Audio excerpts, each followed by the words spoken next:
Hey everybody, it's Mike from Overground, and today we're on episode 2 of the 1.0 Rainbow series. So today the color of choice is, drumroll, purple! So again, these are decks that we've built based on our polls. We got 8 boxes total between all of us on the team, and this is what we've come up together in terms of what our favorite decks are of this format, and what we're able to manage to string together based on every single color of the game. So today's purple deck feature is going to be based around Lillithmon. So let's go ahead and get right into it. The first, we're going to go with the 4 Digi-Eggs. We're playing 4 Pagumon and 1 Yamon. So what Pagumon does is that, if you're unfamiliar, when attacking, the inheritable is you get to mill the top card of your deck, or trash the top card of your deck. For those unfamiliar with the term milling from any other games like Yu-Gi-Oh! Or Magic, it's referring to the act of a windmill, so how it turns over. So your deck, like this, would turn over the card like a windmill. So every time I refer to trashing, I'm going to be referred to as milling, just because that's the term that I know it as the most. So Pagumon lets you mill the top card of your deck, and Yamon, the inheritable, is if you have 5 more cards in your trash, the Digimon gains 1,000. And you're going to see that milling your deck is actually integral to your deck's main win condition and your main central strategy.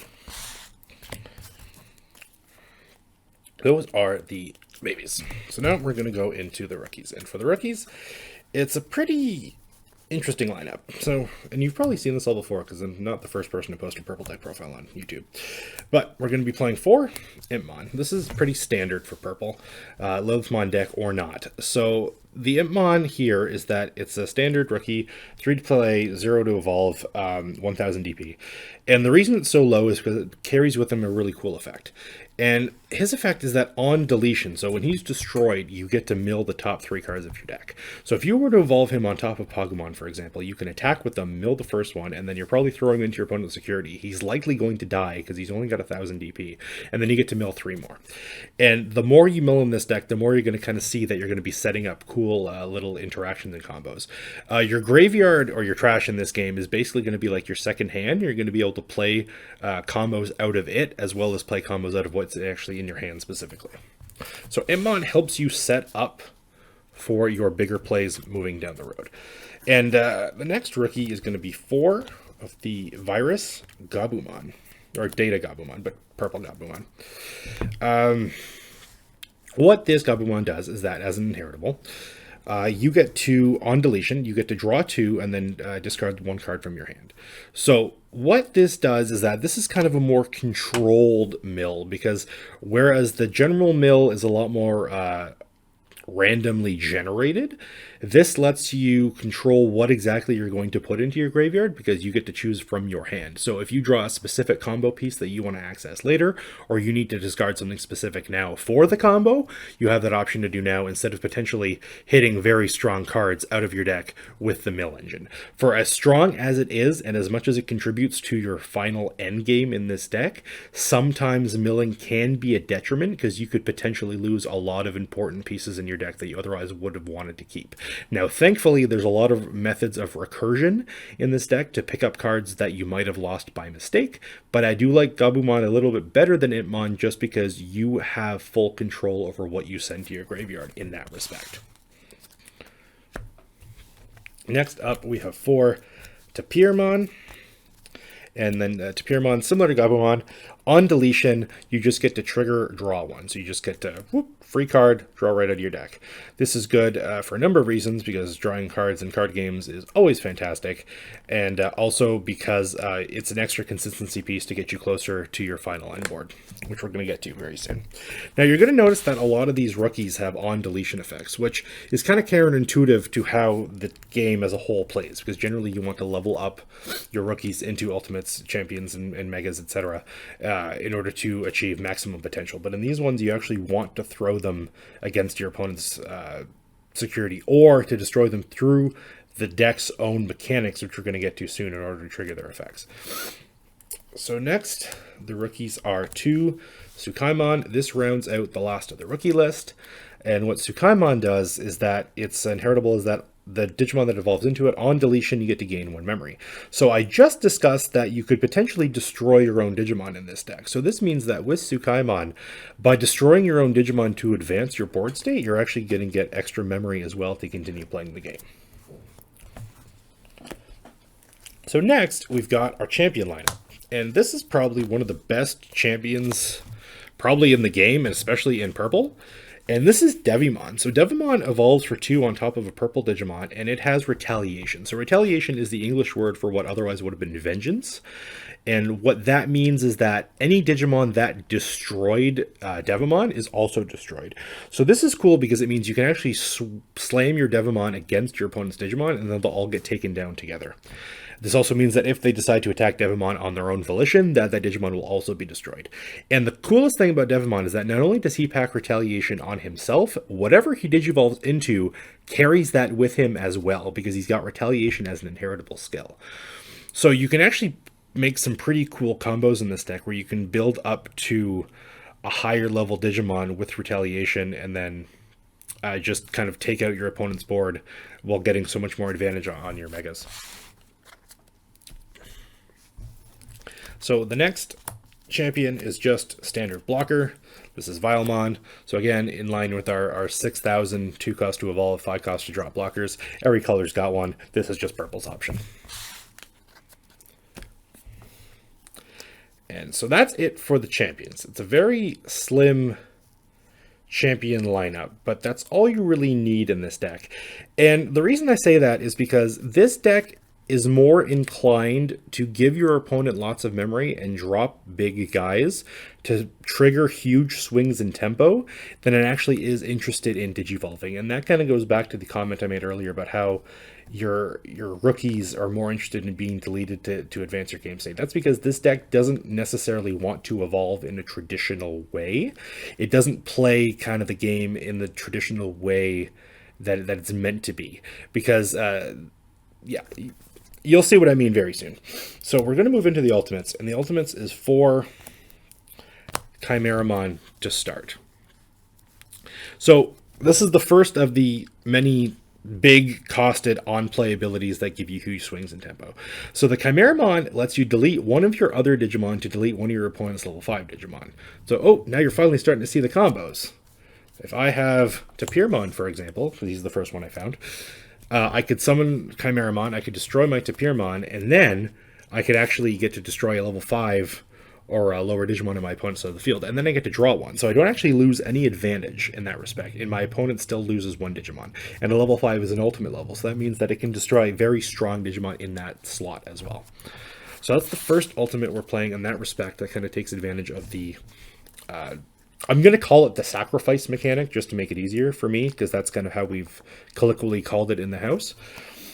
And now we've got the next ultimate, which is my personal favorite, and this is Pumpkinmon.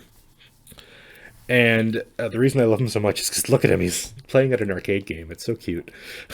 But his on deletion inheritable effect makes it so that you get to draw 2 cards from your deck and then trash one of your cards from your hand. So again, this goes in line with keeping up the consistency terms of drawing cards from your deck, period, but also making sure you can control and manage the cards that you send to graveyard for later on in the game. And the last ultimate we are playing is 2 Wergurumon. So what this Wergurumon does is that the inheritable is that when attacking, you can delete one of your other Digimon to unsuspend this Digimon. So whatever evolves from Wergurumon, it basically becomes a double attacker if it's stepped up on top of him. And by doing so, you need to sacrifice another one of your Digimon in order to trigger it. And as we've already established, a lot of Digimon in this deck don't mind being sacrificed because they're going to give you more value. The one card in this deck that I am not playing in terms of sacrifice versus value is Wizardmon, and that's just because I could not find the space. I know some decks do love it, some decks don't even look at it, and there's kind of a weird debate within the community in terms of where Wizardmon falls in a dedicated purple strategy. Personally, I find Wizardmon shines the most with comboed with a yellow card. So in this deck, all he's going to do is just simply draw you 1. And for a 4-cost drop to draw 1, I feel like Piermont just does that little bit better on his own for 3. So that's why I'm personally not playing Wizardmon. So now we're going to go into the next stage of our deck, which is the Megas. So first of all, the Mega, what the deck is based around, Lillithmon herself. And we've got 4 copies, 2 alternate arts, 2 regulars. Yeah, so what is there to say about Lillithmon? Well, she's a lot easier to make in this game than she is versus Cyber Sleuth, for example. But that's a bad joke, I apologize. So Lillithmon, 12 cost to drop, but you're mainly going to be trying to Digivolve her. And the reason why I said earlier is that you're not really interested in Digivolving the traditional route is that in this deck, you could pretty much slam an ultimate down on the table and you don't really care. Because as long as you have an ultimate on the table to set up for your Lillithmon down the road, that's all that really matters. And with Chimeramon especially, you want to have that powerful on-play ability, so 9 times out of 10, you're actually stepping up your Lillithmon on top of your Chimeramon. Because you're going to go Chimeramon first, deal with the threat, keep the Chimeramon on the board, and then next turn Chimeramon is going to evolve into Lillithmon. And all you needed was that ultimate for her to step into. So Lillithmon's effect is that when Digivolving, if you have 10 or more cards in your trash, which you're going to get to with all your milling and discarding effects, you get to add 2 purple option cards from your trash to your hand. And her second effect is that once per turn, per copy, when you use an option card, you gain 2 memory. So this means that your option cards are actually going to be much cheaper, and in some instances, they could potentially gain you memory, and in other instances, they could be completely free, which we'll go over when we actually get to the option list total. But Lillithmon is kind of the power card house in this deck. Powerhouse card, rather. I just mixed up my words there.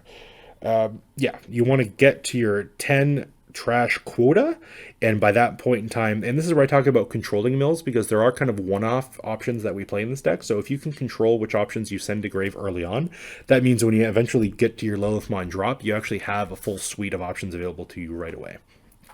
And the options that in this deck plays are very powerful, and we'll get to them very soon. So yeah, Lillithmon, very good. Not much else to say about her, other than she is the queen, and we must bow down. So next, we're playing 2 Piedmont. Piedmont was kind of the previous powerhouse card for purple before Lillithmon got revealed. And what the strategy originally with Piedmont was that you would consistently burn through your mill effects and your discard effects, and you would slam a Piedmont down on the table, and what he does is that on play, you get to target 2 level 4 or lower purple Digimon in your trash, and you get to put them back into the field immediately. So, Piedmont does one of 3 things. The first thing that he does is that he lets you bring back the Digimon that have those awesome on-delete abilities, so you can further get value out of your plays. He gets you blockers back out of the trash as well, so that way you can continue to block your opponent's plays and stay in the game.